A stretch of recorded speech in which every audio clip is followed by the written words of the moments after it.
So what did I give away exactly? Well, what I gave away was all the information. Basically, we were in a junction, in a joint thing. Basically, well, mostly I bought Germany, and Germany was very powerful, right? And Germany was very strong. And like I say, uh, we were doing very well together. Technically, I've been working with the Chinese for a very long time, but basically, I bought Germany, and pretty much I bought Italy. And I thought, well, at the time I kind of like the idea of having a little pool there. I mean, it's like a little spot. You just kind of go up in and you can like have a boat. I was like, I kind of like it. You know, it's like a little, so I think I'll buy this side and I think I'll buy that side. I mean, I'm so rich anyway. Um, and so because I had done well with some of my inventions, very well, you know, and changed like existence and all kinds of stuff. I had done really well. Like the radio was a huge success. I had quite a few huge successes underneath my belt. And basically, I pretty much was including people that would work with me and be with me, and basically that were trusted and honest people, pretty much in my research, which is what Auschwitz was about. You know, we were researching things like houses and light bulbs and doing all kinds of things and rubber and stuff like that. And I was including other people in the research. Now, Yankees and Americans and some Republicans were around too, and that's why they wanted to get into my Auschwitz, because they wanted to go through the documents. They wanted to take a picture of the documents and they wanted to know what we were researching. That's why they kept on saying human rights violations and this and that, because they wanted to get into Auschwitz. They wanted the nuclear information and all that other stuff because they wanted to claim it for themselves.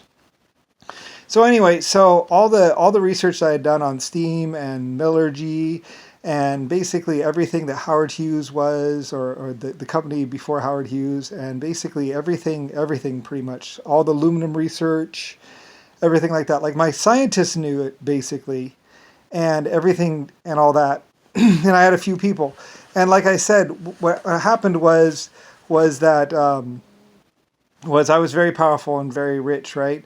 And pretty much, you know, all the rocket information, like the scramjet information, basically everything. And I had included some Chinese and some Japanese, but I wasn't really sharing. I don't really share information normally, or research or technology, because usually I don't trust anyone. I mean, I don't trust groups. I don't just trust groups. I've learned a long time ago not to trust strangers. And so I didn't really trust anyone. So I didn't really know. You know, I was keeping the information to myself and to my researchers. And like I said, as soon as the researchers started disappearing, I was like, all right, we're in trouble. And basically, I knew someone was coming after me and my researchers. So, like I said, somewhere around 1910 or so, 1930, I said, all right, well, and at some point in time, I was like, all right, just forget that.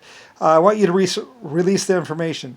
First, release it to the scientists, and then I want you to just release it to everyone, which would basically be all my schematics, all my patents, everything learned at Auschwitz, everything.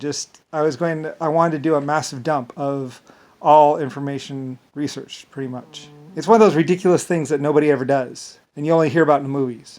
So anyway, I trusted China, basically. I want you to give it to China first, and then the others, and then I want you to just dump it, you know, on you know, to anyone, because they were going after my researchers, they were going after my scientists.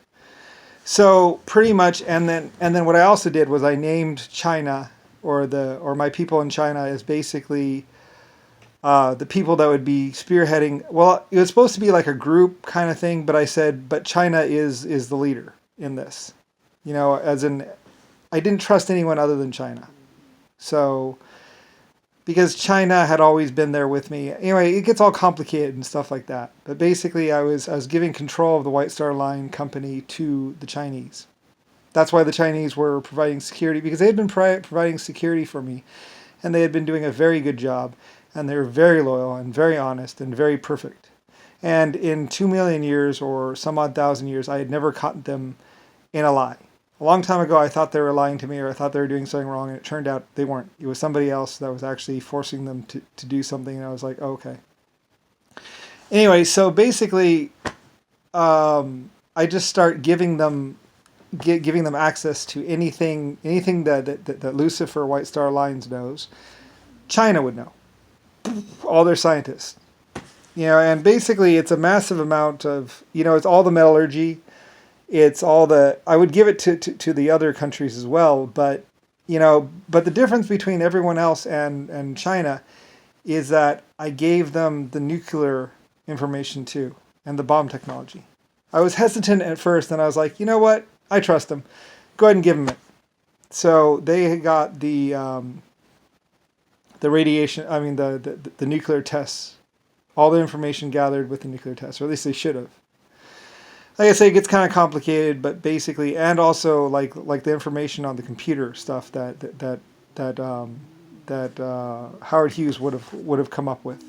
Basically, I was like, give it to him, and so all of a sudden, China basically got stuff or information that I basically retained rights on computers in America, though, but basically, China was free to pursue the technology on their own in their own country to their own extent, which basically gave them 500 years or 300 years of research, just handed to them. Mostly handed to their scientists, though. I was like, give it to the people who can understand it.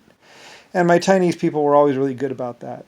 They're really wise and all that. Now, of course, Nixon, Roosevelt, everyone else would take like 40 or 50 years to find out what I ordered and what I did. Oh well. Like I said, so all the patents informations from like I say, I originally collected patents in Europe, and then I collected patents in America, and then basically I distributed those patents. Like technically, there are 4 patent offices, or 4 record or patent offices for every country.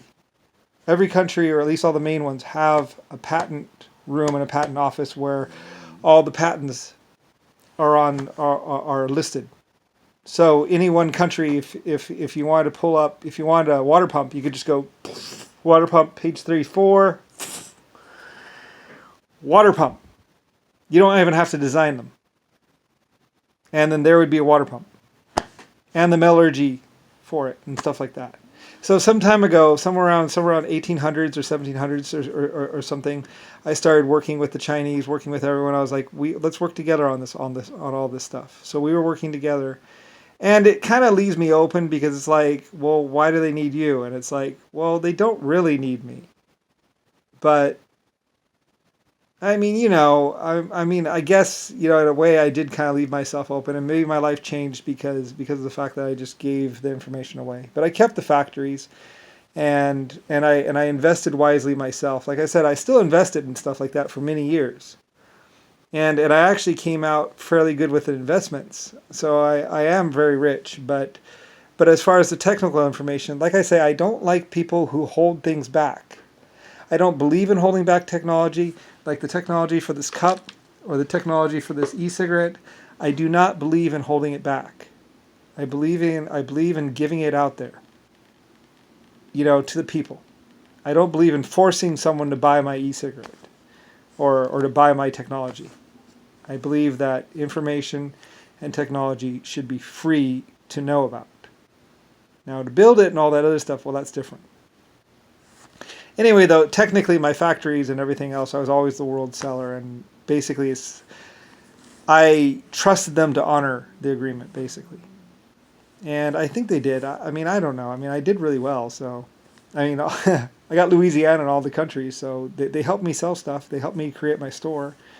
They helped me do everything. So, I mean, I'm pretty sure that they're absolutely loyal and absolutely perfect. And like I say, I had never worked with better people. So, basically, like I say, Howard Hughes, the A1 Abram technology, the armor-piercing technology, the steel and reactive armor technology, in theory, would have gone, or at least what I had at the time would have gone to them. And the microchip technology.